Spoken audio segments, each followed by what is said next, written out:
We are all set for the first session in the afternoon. India's Fab Show push for million chips for billions. We have with us Shri Ajit Manocha, the President and CEO of SEMI. And ladies and gentlemen, has got more than 4 decades of sterling career in the semiconductor industry and 5+ years on the US President's committees. Has the rare distinction of being inducted into the Hall of Fame twice. So let's give a round of applause for Mr. Ajit Manocha. I would request Mr. Ajit to kindly come over, research scientist at the legendary Bell Laboratories. So hearty welcome to you, sir. Hope you had your lunch. Thank you. Yeah. Okay. So in the interest of time, let me not be there between Shri Ajit and you and the audience. It's straight away over to you to take us through this all-important keynote, the first session in the post-lunch. Thank you. And good afternoon. I hope you all had a great lunch and still awake. First of all, the title says India's fabulous push for million chips. I did not change it. I think it should be trillions of chips, not million chips. So I think there is a typo here, but it doesn't matter. So first of all, SEMI. SEMI is an industry association with 2,600 companies worldwide.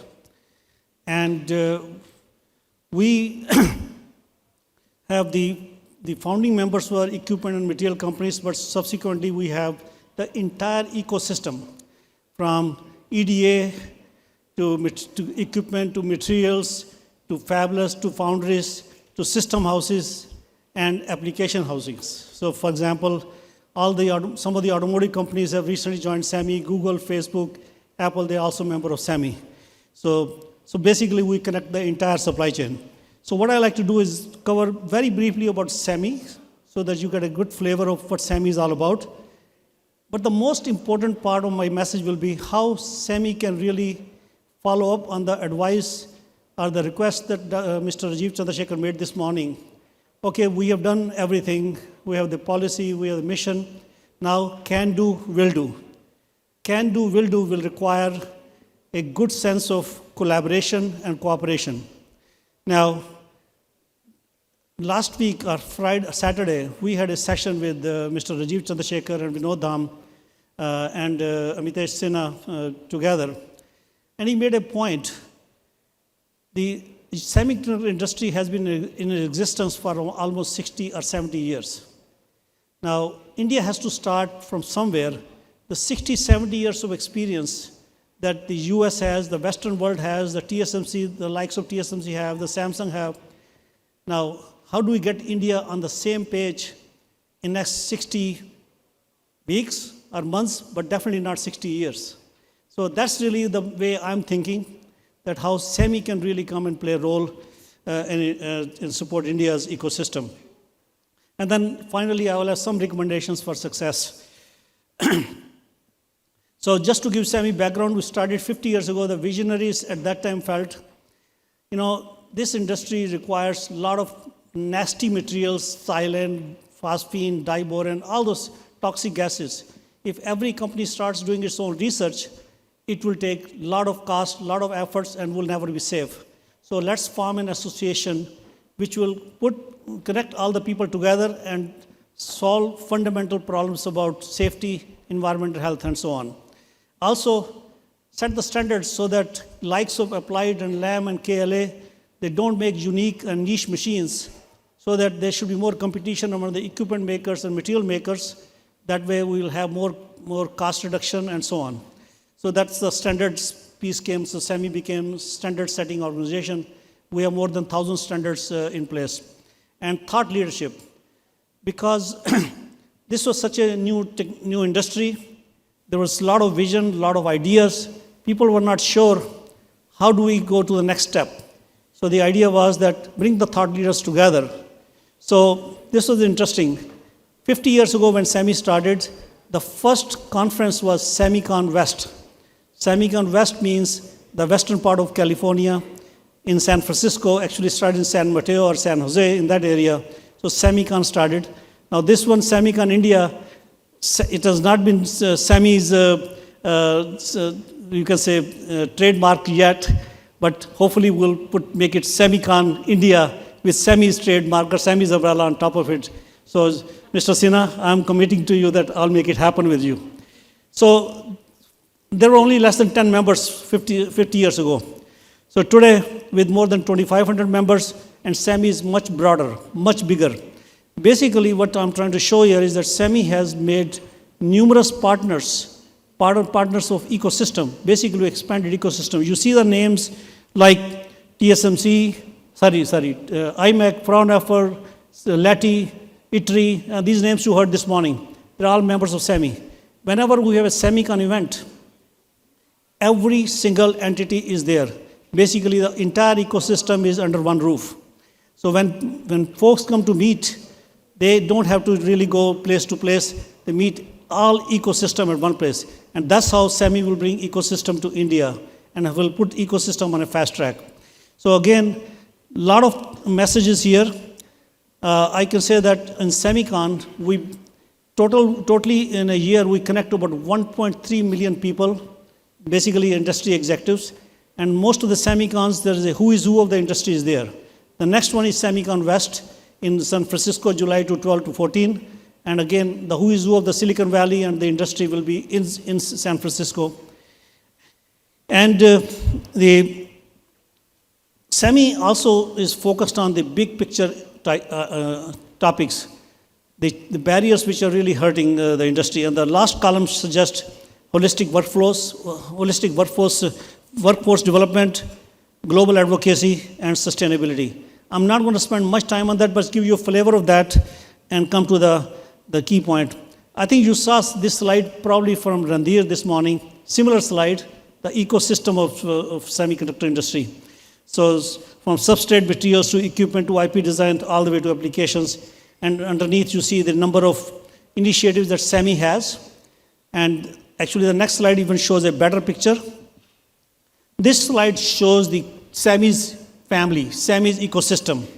So these are the 2,600 companies plus many more companies who are part of SEMI's ecosystem. And on the periphery, you see the 4 big initiatives called Smart Mobility, Smart MedTech, Smart Manufacturing, and Smart Data. You heard a lot about data from Sanjay Mehrotra this morning, so I'm not going to spend any more time on that, but that's becoming a key going forward. What SEMI does, we have communities on each of these initiatives, and they meet on a regular basis. Hundreds of people we meet, and what we're trying to do via think tanks, creating intellectual blueprint 2030 or 2040. Basically, we're saying how the future of computing will look like, for example, quantum computing. What quantum computing will be in 2030 or 2040. So the think tank has hundreds of people in that.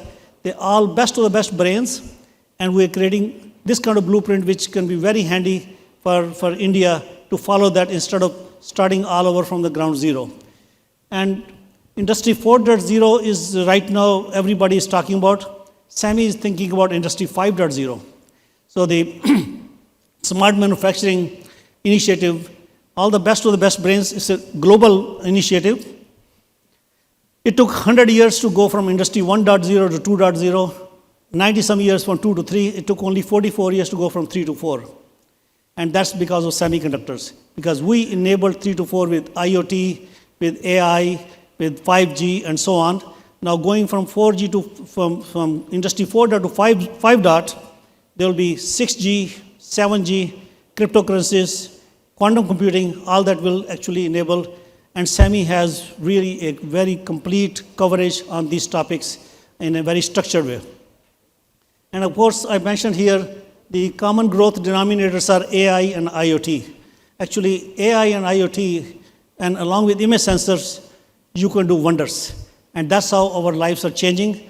And the number of innovations, number of disruptions are just going through the roof. And this morning we talked about growth. It took 60 years to be, our industry ended up at $550 billion revenue last year, IC revenue. 60 years. In next 10 years, it's going to be $1.3 trillion. So whether it's 10 years or 12 years or 15 years max, it won't be 50 years. It's going to happen. It's happening because of the number of disruptions.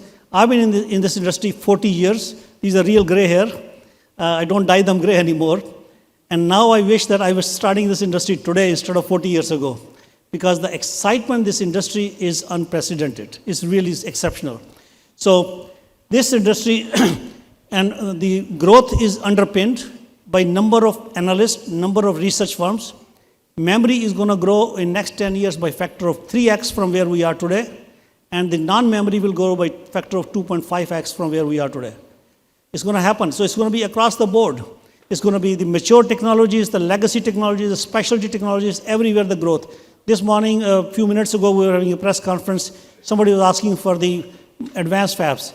You need advanced fabs, and you need the specialty fabs, and you need the legacy fabs as well. You just don't need one fab. You need multiple fabs in India because the opportunities are there everywhere. So growth is there, but it's up to us. Can we capture this growth or not? There are man-made issues, and then there are God-made issues or nature-made issues. Now, first of all, talent shortage.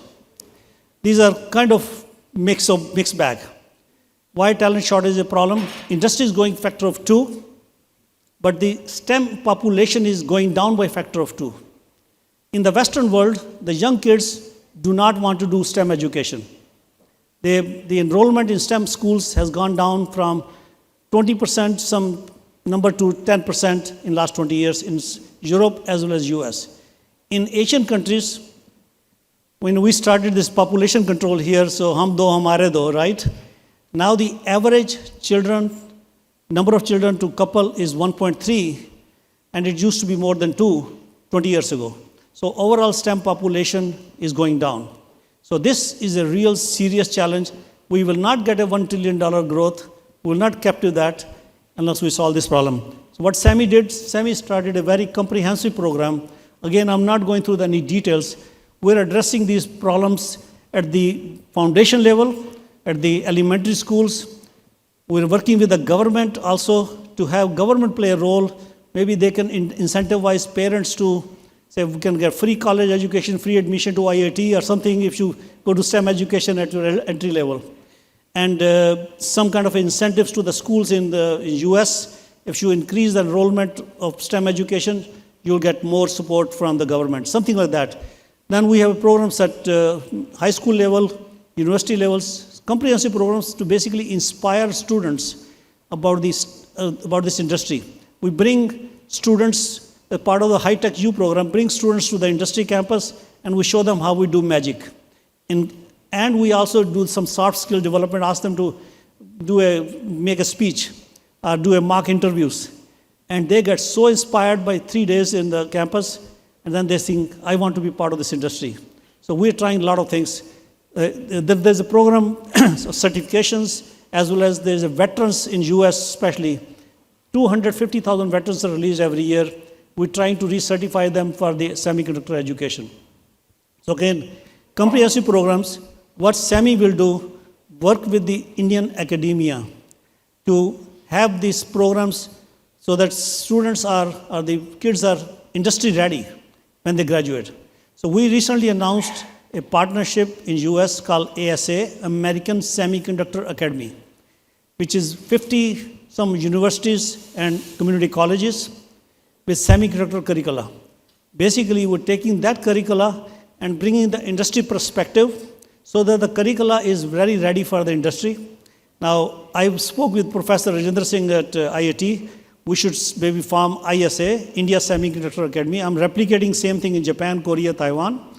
So basically, we're going to have a problem around the world solving this problem. But we just announced a partnership with VLSI Society and a couple of other institutes which are funded by MITI that will together work with our program and bring this talent enhancement to life here. You heard several times this morning about geopolitical issues. Semiconductor industry has been well-greased engine until 2017. The last time when we had problem with our supply chain was in 80s, late 80s, US-Japan memory dumping issues. Some of you may know it. And that created a big problem. So SEMI got involved. We advised both the governments, please work together and do not create a mess which will hurt our industry. Then 2017, we started the US-China trade issues, and that has really disrupted the supply chain drastically.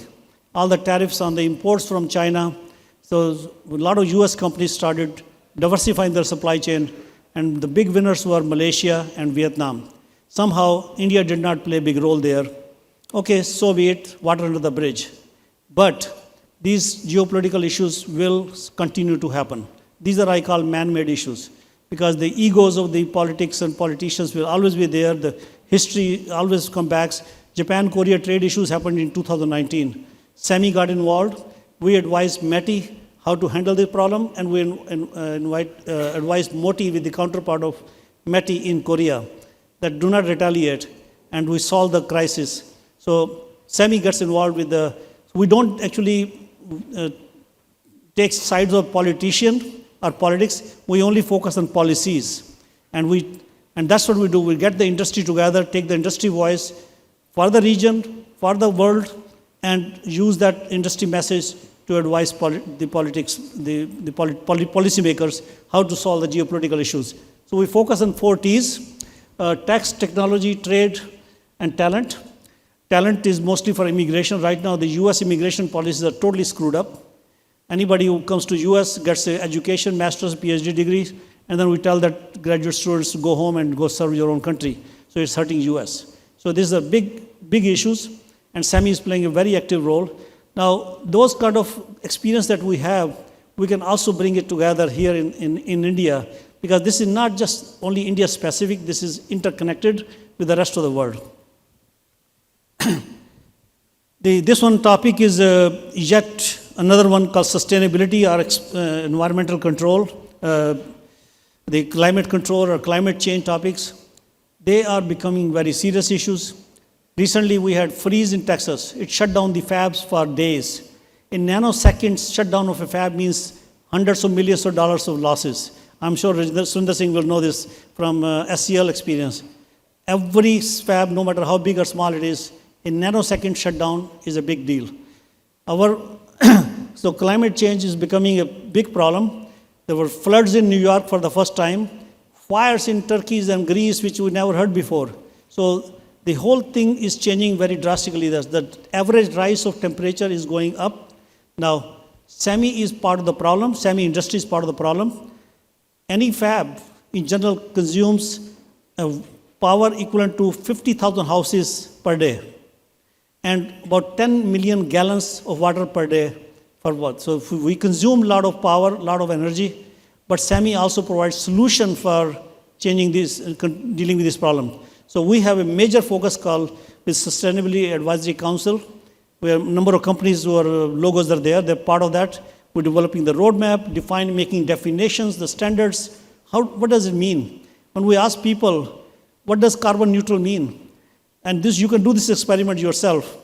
You ask 10 people, they will tell you something very similar, but there are many subtle differences. We don't even have a common definition. COP26 meeting in Glasgow, same thing. A lot of talking. Many countries have different goals. Some countries are saying carbon neutral by 2070, some are 2050, 2060, but SEMI is going to bring everything together. And at the Semicon West on July 13th, we'll have a major summit, and again, we'll bring the industry together, and this is how we actually deal with these various issues, and then continue driving this until we are all on the same page. So, this is a snapshot of where we are on the ecosystem. I took the USA out from this because USA will probably have dark green everywhere, but just take a look at it. China, Japan, South Korea, Taiwan, Southeast India. Now, we heard this morning also, I'm glad that my slides are consistent with what Randhir presented. India is pretty strong on EDA and IP, and medium or low on materials. And there are other areas we are still open questions. So there are a lot of opportunities for India to excel in the other parts of the ecosystem. And why I'm showing this slide? Because in the past, the one big difference about this policy, in the past we only talk about wafer fabs. In my opinion, anybody can build a wafer fab, but what you're going to do with a wafer fab if you don't load it and don't run it, and if you're not able to run it. So in able to run it, you need all the ecosystem. So this is really the kind of a qualitative view on where the various countries are. Now, again, we don't need to be good at every part of the ecosystem because we are interdependent on the rest of the world. We should try to excel in where we feel we can, and things we feel that make sense for us, let's do that first. And don't try to boil the ocean that we're going to try to fix everything. Now, I'm not going to tell you here that China is doing great and we are behind. Again, that's water under the bridge. We could have done better if we wanted to, but whatever happens, happened. But we can still do it. Now, China has done a smart thing.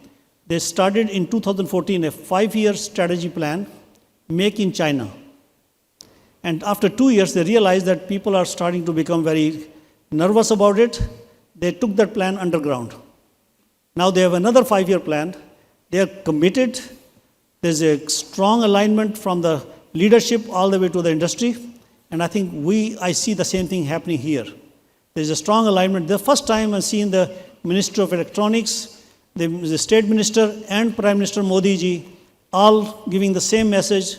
I think that's a great start for India. I'm really, really, I would say, excited about this and inspired by this. I think that's what India needed to do, and it's happening. Now it's up to us, as the industry leaders, as the academia here, that how do we partner with the government and take this further. I have given a kind of qualitative snapshot where China was 20 years ago, and where China is now, and where India is, and where the blanks are there. So how do we take these question marks into tick marks? And I put SEMI can help. Again, not going into any details, but SEMI can help virtually in all areas wherever India needs help. And we are there, and I'm committed to support India.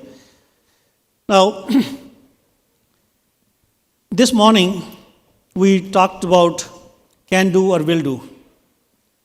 This will not happen unless we decide that we're going to make it happen. Now, India has all the ingredients of success. China did not even have the talent pool at all whatsoever. India has the best of the best brains, the best talent, and that's the number one, I think, say, limiting factor. India has that. So we should take that. India is the capital of the universe from software point of view, which is a very important part for our semiconductor industry. So India has so many things to offer, plus India has the market. 1.3 billion population, that's the market. Some people say, where's the market? What products? Products will come, but the consumers are there. That's the market. That's why most companies went to China, because of the market. 1.3 billion people there. So let's not forget, we have a lot to offer here. Again, I will kind of, other thing I will say, India has pieces of, for success, software capital of the world, talent, startup ecosystem. We heard this morning. Now, my slides were not aligned with anybody. These are independent slides, and everything is very, number of internet subscribers, 675 million, second to China. That number was only 400 or so about 2 years ago. This number is growing, very good. Make in India, all these focus areas here, and the companies involved in that. And the growth, 8.9% GDP. I mean, all the ingredients of success are there. This is a slide by Handel Jones from IBS, and I think we heard this number this morning. 110 billion market by 2030, the products market. And it's broken down by MPUs, MCUs, standard cells, you name it. Everything is well established here. So we have the market, we have the willpower, we have the mission, we have the vision. Now it's up to us. So I'm not done yet. Recommendation for success. When I showed you the slide that as the ecosystem, I said only 2 green colors. We don't need to do everything. But the barriers to entry or cost of entry, it shows design software, not too much capital intensive.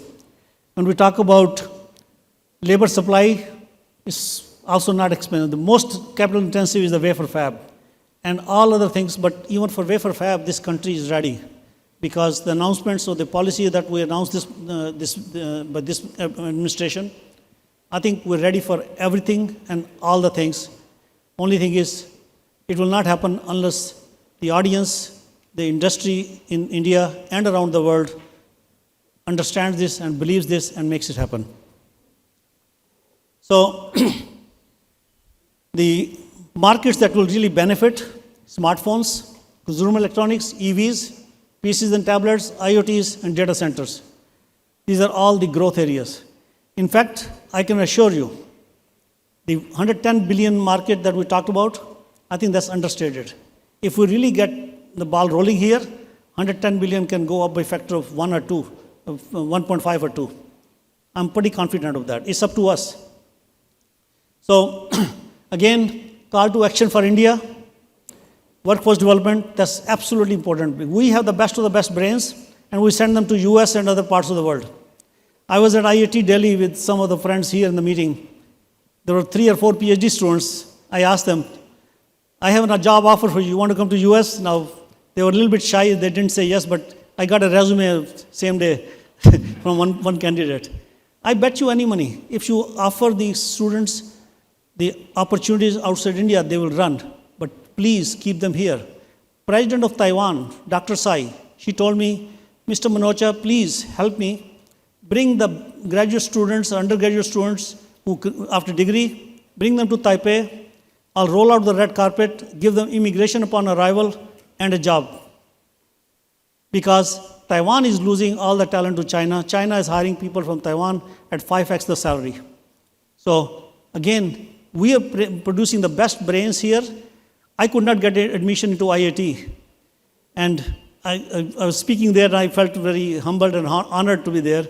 But again, if you look at most of the CEOs, they're all IIT graduates in US, right? So we produce the best brains here. Let's inspire them, motivate them, and show them the opportunities. They don't need to go outside India. They can be here, and we can create opportunities here. Again, SEMI can help expand industry, academic.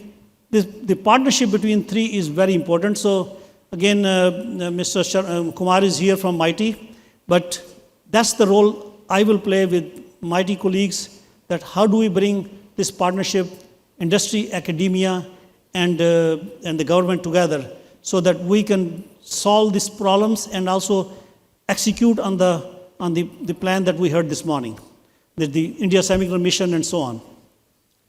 Collaboration with the leading minds.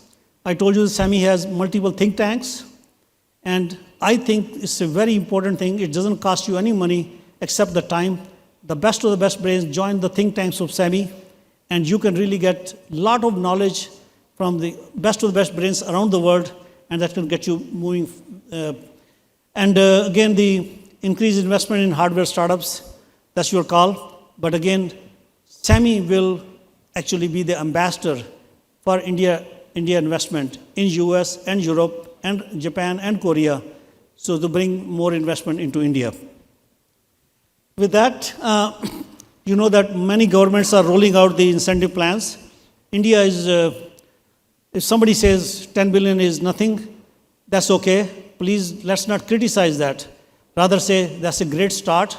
We go from 10 billion to 40 billions or 50 billions, and US is doing only 52 billion, which is nothing. In fact, India, 10 billion looks much bigger than the 52 billions of the US. US was totally away from absent on these things. Now, Korea has announced $450 billion investments in next 10 years. I think we need to really get government, show them the proof that we are going to deliver, so they will actually come with more investments. I'm very confident.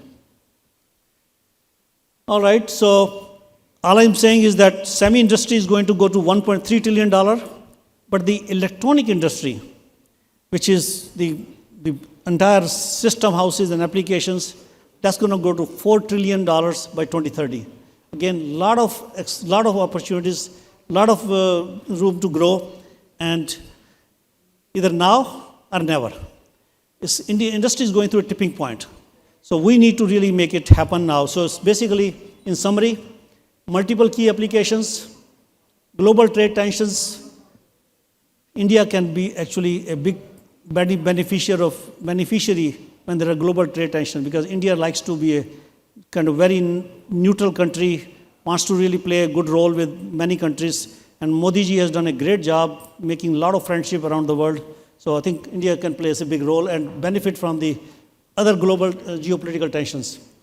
SEMI offers to collaborate and define a clear vision, articulate, and so on. And I think we need to really we can be a great facilitator and create a robust execution plan with a clear line of accountability to enable the ecosystem. So again, I'm all in for this sport here. I'm a member of the ISM. And whenever the ISM meets, I will play my role to support this country. And the one reason that I'm working for SEMI, I retired twice. I joined SEMI again because I just want to continue to work. Before I worked to live, now I'm living to work. So for me, this is great, and I'm here for you. Thank you very much.